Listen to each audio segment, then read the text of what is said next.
Hello, said Layla. Hello, said Kel. Where have you been? Layla smirked. Why, did you miss me? I sure did! And yet, I have a few complaints, folks. I do.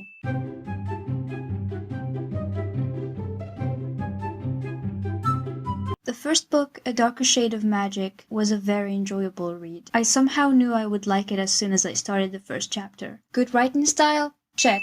Interest in storylines? Check. Intriguing world building? Check. And on top of that, the characters were original and fun. I really liked the beginning and was eager to see what crazy adventure our cast would take us on next. All I was asking for was a good sequel. Was I disappointed? Yes and no. I'll get straight to the point here. This book is a filler. Nothing else. A filler? I didn't expect this, but yes, this book is unfortunately a filler. Layla on the Night Spire was great. Strong beginning, a promise of an amazing new adventure. I was patient at first, waiting for that one event that would turn everything upside down. I waited for something to happen. Something? Anything?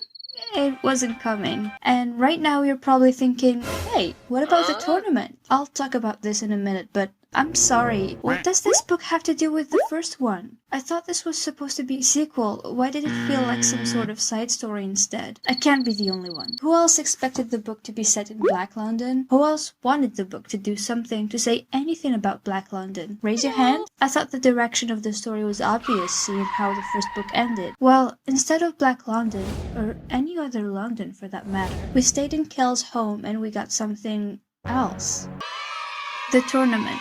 When the tournament was first mentioned, I thought, here's our plot, finally! And I got all the more excited seeing all the setup it was taking, and then I realized I was halfway through the book and still no tournament. For a while, it felt like this was going to be the center of the story, that maybe something would happen during the tournament, having some serious consequences afterward. It wasn't the case. Everything went well during the tournament. Everything went well after the tournament. And I looked back at the amount of pages that led me to this friggin' tournament thing, and it left me with only one thought. All of this for what? Granted, the duels were cool, but I guess I expected more? There was such a build-up there, with an underlying promise that the tournament was going to be epic. Nothing happened. At this point, we're nearing the end of the book, and I'm just wondering, what are we doing? Holland. 3 words. Not enough. Holland. I was both shocked and excited to discover his role in this book. Cause yeah, plot twist, he's still alive. Thank goodness, at least we have someone to save the book from complete uselessness. Holland's chapters were the only ones given a sense of real progress in the story, building upon the premise of the first book, like a sequel should. These were also our only chance to get some insight on White London, although we don't spend much time there. And more importantly, they introduced us to a new character, Osaron, our only link to Black London. Now, Holland alone was very interesting. We got to see this vulnerable side that allowed me to feel much more empathy for him, and the way he dealt with Black London and everything after it was great.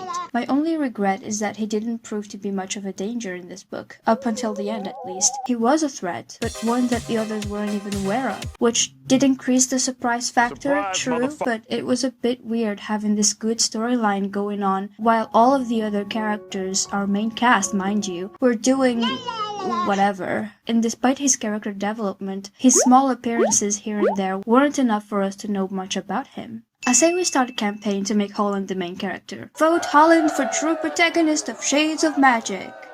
Right, oh my sweet prince. Okay, if you don't hate me already, this is where I lose all of you. Rai wasn't the best here. I'm sorry, I know he's a favorite, but he was a little annoying. On one hand, he felt really guilty for Kel's sacrifice. On the other, he still did foolish things that put him in danger and forced Kel to save his ass all the time. So, do you feel guilty or do you not care? Which is it, Rai? I understand that people are complex, that feelings don't always make sense, and that trauma can make us do some seriously reckless stuff. But Rai kept whining about Kel turning him to an undead. He kept saying how he hated risking Kel's life with this, and yet he constantly put Kel in trouble. And even aside from that, he didn't do much for the plot but not plot. Well, except he's not the only annoying royal here.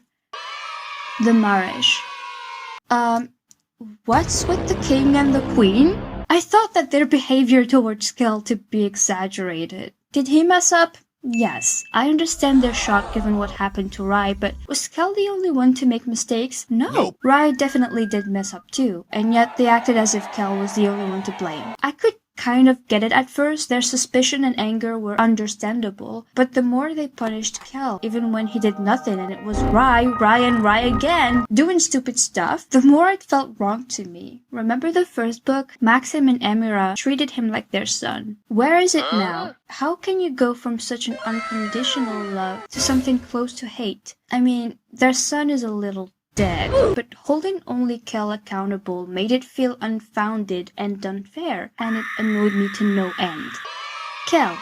Kel, our precious, precious Entire Prince. Other than the fact that I accidentally called him Kelsier in my head a couple times, I don't think I have much to say about him, which is odd, right?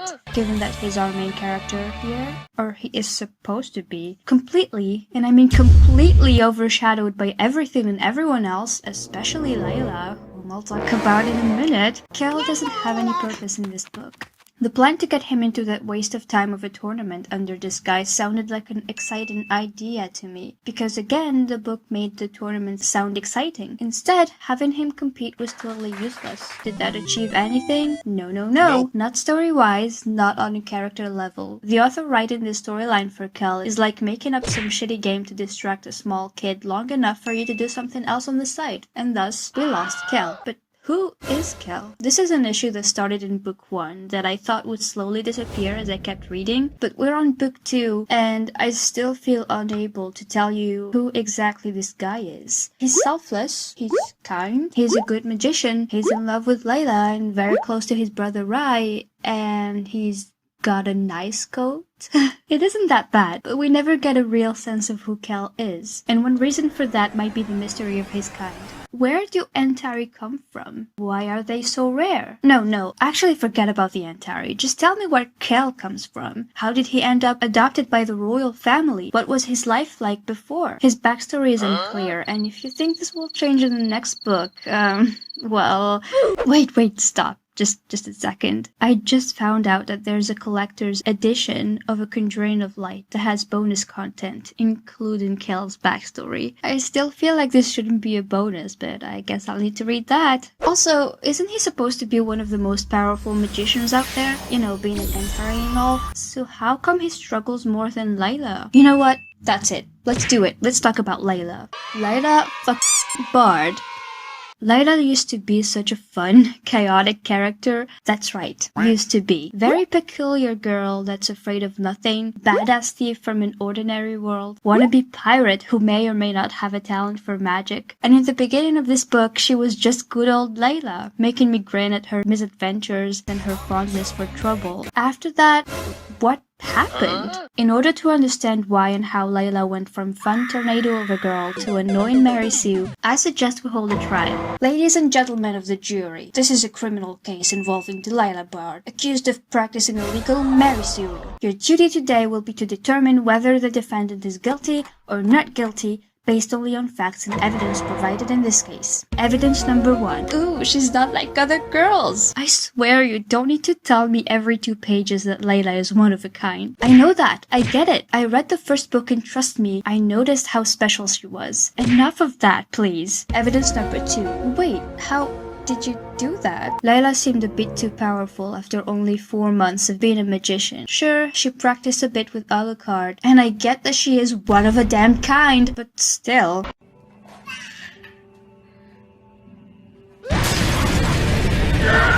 Also, she managed to learn the Arnesian language at the same time when it took me a decade to get decent at English. Did she use some magical Duolingo for that? I need to know. Evidence...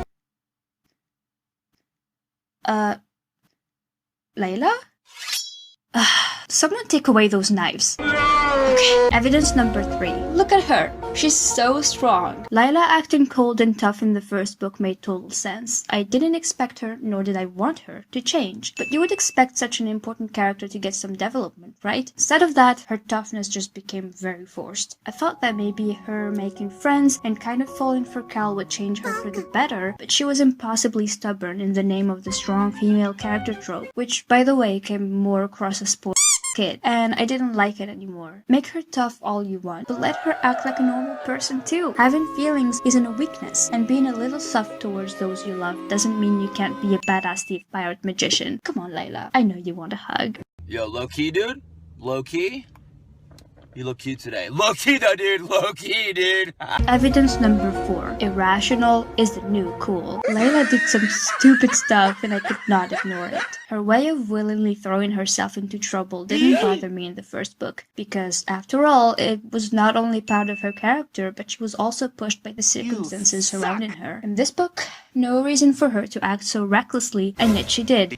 Dude, did you just kill all these people? Sam, you asked the most annoying questions. Did I just kill these people? Yeah? She went as far as to assault a man and send him on a boat to an unknown destination in order to take his place in the tournament without having any idea of the aftermath. And you'd expect her to get caught eventually because the man isn't dead, so surely he'll come back to claim his place. But nope, never happened. She just took his place and competed and fooled everybody like it was nothing. No consequences. What will you learn? What will you learn? That your actions have consequences! This is what I actually hated the most. She acts in such an irrational way and yet gets away with everything very easily. A total opposite to poor Cal, suffering from everybody's mistakes on top of his own. Why am I the only one in this fucking world to be held accountable for my actions? Good question, Cal. Good question. Well, I have reviewed all the evidence presented to me, and in the matter of the prosecution versus Layla Bard, I have reached a verdict. On the charge of Mary Sue impersonation in the first degree, I pronounce you guilty. You can have your knives back. The ship. No, I'm not talking about the Night Spire, but about the ship. The amount of time it took for Cal and Layla to meet again got me upset. I shipped them, god damn it! I tried not to, okay, but then they smooched twice. And so it broke my heart to see Layla leave, and I just wanted her to come back and for her and Cal to be happy forever. Since it took so long for their reunion to happen, over 300 pages I think, I was waiting for some very special moment between them. It happened during the ball. It was a very sweet moment. I just wish it wasn't interrupted so soon. It's also very funny how Cal is just in awe at everything Layla does. That was majestic. They're sweet, I like them. The ending. Just when the story was getting really good, the book ended. I was pissed and I wanted to cry. Not really because of the cliffhanger, but because the ending further proved that most of what happened before wasn't useful at all. The last dozens of pages were a delight though. Holland finally strikes. Cal finds himself in some seriously awkward situation before running away and then being kidnapped to White London. The end. At least I didn't have to wait for book 3, one of the perks of being late to the party. Yay. Listen, I don't want you to believe that I hate this series. That is not true. I just think A Gathering of Shadows isn't the best one. I used to not believe in the middle book syndrome, but I think this one might suffer from it. Trust me, it hurts so much criticizing it, especially when I went to rate it 2 stars and write a salty review. But hey, this was an okay read. More than okay, actually. It was very fun and entertaining. I just don't like the side story feel to it. It's also distinctly below the first and the third book. There was so much setup that ended up going nowhere, and it's very sad to see so much potential go to waste. The first book introduced great ideas. All I wanted was the sequels to expand on the amazing world building and storylines. In the end, I think that this book had an average execution that created lots of missed opportunities. And yet, despite all of this, I have a strange love for this series. I don't know. There's something about it. Something about the world, about the characters that makes me make fan art and Google fan art. Seriously, I've been staring at some pieces for days now. And now I'll go juggle with some knives because I'm one of a kind.